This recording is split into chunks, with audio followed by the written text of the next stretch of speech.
जय श्री कृष्ण। श्रीमद् भागवत महापुराण दसम स्कंद उत्तरार्ध अध्याय 78। श्री कृष्णे दंत वक्रत्र तथा विदु रथ ने मार्या ने बलरामे रोमहर्षण ने मार्यो। हे महाराज, शिशुपाल साल्व तथा प्रोंडक राजा परलोकમાં ગયા। પરોક્ષમાં તેઓનું મિત્ર કાર્ય બજાવતો દંત વક્રત ત્યાં દેખાયો ને તે મહાબળવાન એકડો જ પગપાળો અત્યંત ક્રોધાયમાન થઈ હાથમાં ગદા લઈ બંને પગથી આ પૃથ્વીને કંપાવતો ચઢી આવ્યો। શ્રીકૃષ્ણ તેને એમ આવતો જોઈ ઉતાવળથી હાથમાં ગદા લઈ રથ ઉપરથી નીચે કૂદી પડી સમુદ્રને જેમ કિનારો રોકે તેમ તેને રોક્યો। એટલે દુષ્ટ મદવાળો દંત વત્રક ગદા ઉગામી શ્રીકૃષ્ણને કહેવા લાગ્યો, બહુ ઠીક થયું છે કે આજે તું મારી દ્રષ્ટિએ પડ્યો છે। ઓ કૃષ્ણ, તું મારા મામાનો પુત્ર છે, તો પણ મેં તારા મિત્રનો નાશ કર્યો છે અને મને પણ મારી નાખવા તું ઈચ્છે છે। માટે આ મૂર્ખ, આ વ્રજ જેવી ગદાથી હું તને મારીશ। ઓ અજ્ઞાની, શરીરમાં રહેલા રોગનો નાશ કરીને જ મનુષ્ય જંપે છે, તેમ મારા મિત્રો પર પ્રેમવાળો હું પણ ભાઈ રૂપે શત્રુ એવા તારો નાશ કરીને જ મારા મિત્રોના ઋણમાંથી છૂટીશ। એ રીતે જેમ અંકુશ વગેરેથી હાથીને પીડા કરે તેમ કઠોર વાક્યોથી શ્રી કૃષ્ણને પીડા ઉપજાવતા દંત વક્રત્રે તેમના મસ્તક પર ગદા મારી અને સિંહની પેટે મોટી ગર્જના કરી। યદુવંશી શ્રી કૃષ્ણ ગદા પ્રહાર થયા છતાં જરા પણ ડગ્યા નહીં।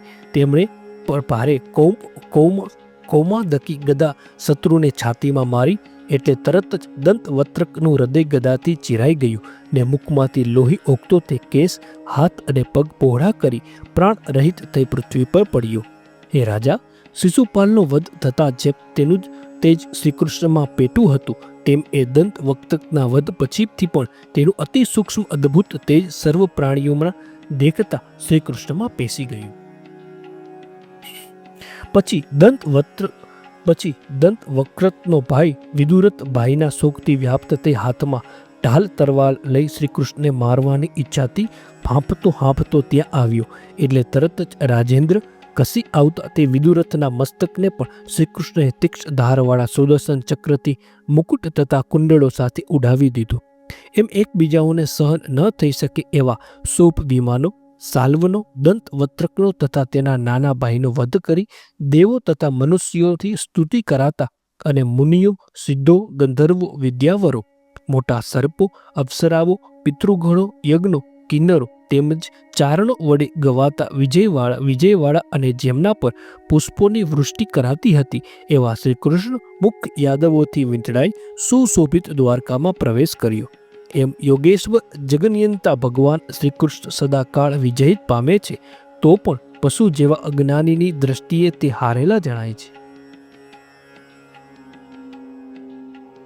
પછી પાંડવો સાથે કૌરવોના યુદ્ધની તૈયારી થઈ છે એમ સાંભળી મધ્યસ્થ રહેનારા બળદેવજી તીર્થ સ્નાન કરવાને બહાને દ્વારકાથી નીકળી ગયા અને પ્રભાસમાં સ્નાન કરી તેઓ ઋષિઓ, પિતૃઓ તથા મનુષ્યોના તર્પણ કરી બ્રાહ્મણોથી વીંટાયેલા બળદેવજી સરસ્વતી નદીના પ્રવાહના મૂળ તરફ જવા લાગ્યા।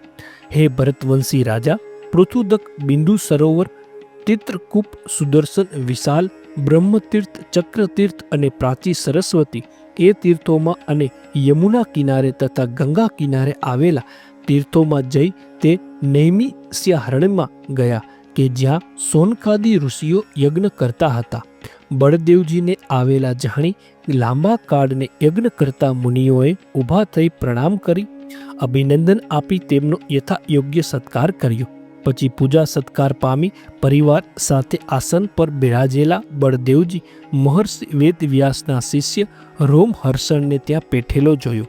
એ રોમહર્ષણ બળદેવજી સાથે ઊભો થયો ન હતો। પોતે સૂત જાતિના હોવા છતાં તેણે વિનયની અંજલિ પણ ન કરી અને બ્રાહ્મણો કરતાં પણ ઊંચે આસને બેઠો હતો। તે જોઈ બળદેવજી કોપી ઉઠ્યા। તેમણે કહ્યું, આ પ્રતિલોપ જાતિનો દુર્માતી સૂત આ બ્રાહ્મણો અને ધર્મનું રક્ષણ કરનારા અમે ક્ષત્રિયો કરતાં પણ ઊંચે આસને બેઠો છે, માટે નાશને યોગ્ય છે।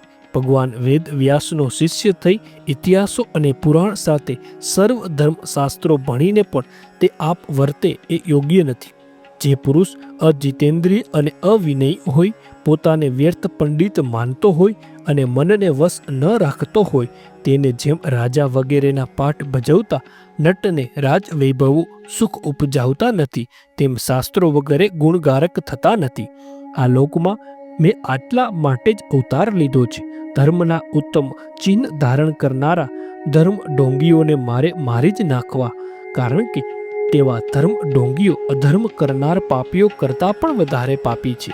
આટલું કહી સમર્થ ભગવાન બળદેવજી જો કે દુષ્ટોનો વધ કરવાથી અટક્યા હતા, તો પણ ભાવિ બળથી હાથમાં રહેલા દર્ભના અગ્રભાગ વડે તે રોમહર્ષણને તેમણે મારી નાખ્યું. તે વેળા સર્વ મુનિઓ હાહાકાર કરતા મનમાં ખેદ પામી બળદેવજીને કહેવા લાગ્યા, હે પ્રભુ, તમે અધર્મ કર્યો છે. હે યદુનંદન, યજ્ઞ પૂર્ણ થાય ત્યાં સુધી અમે આ રોમહર્ષણને બ્રહ્માસન આપ્યું હતું અને એના શરીરને પરિશ્રમ ન પડે તેવું આયુષ્ય પામ્યું હતું.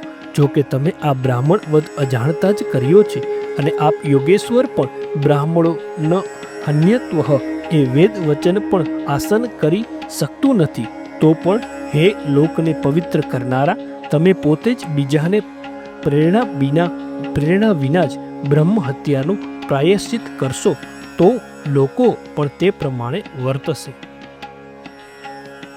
શ્રી બળદેવજી બોલ્યા, લોકો પર કૃપા કરવાની ઈચ્છાથી હું આ બ્રાહ્મણ વધનું પ્રાયશ્ચિત કરીશ. માટે મુખ્ય વિધિમાં જેટલા નિયમો હોય તેટલો તમે મને બતાવો.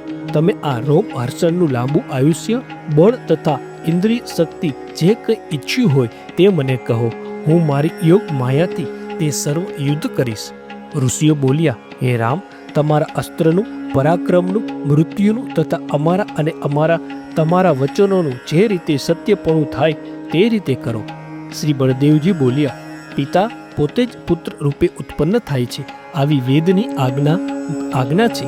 માટે આ રોમહર્ષનો પુત્ર ઉગ્ર શ્રવા તેમને પુરાણો સંભાળનારા અને લાંબુ આયુષ્ય, ઇન્દ્રિય સામર્થ્ય તેમજ બળવાનો થશે. હે શ્રેષ્ઠ મુનિઓ, તમારી શી ઈચ્છા છે તે મને કહો, હું તે પૂર્ણ કરીશ. હે વિદ્વાન બ્રાહ્મણો, આ સૂત વધનું પ્રાયશ્ચિત હું જાણતો નથી, માટે તમે તેનો વિચાર કરો. ઋષિ બોલ્યા, ઇલ્વનો ભયંકર પુત્ર બલવલ નામે એક દાનવ હતો. પ્રત્યેક પર્વના દિવસે આવી તે અમારા યજ્ઞને દૂષિત કરે છે. માટે હે દાસાર, પરુ, લોહી, વિષ્ટા, મૂત્ર, મદિરા અને માંસની અહીં વૃષ્ટિ કરનાર તે પાપી દાનવનો તમે નાશ કરો. એ જ તમારા કરવા જેવી અમારી મોટી સેવા છે.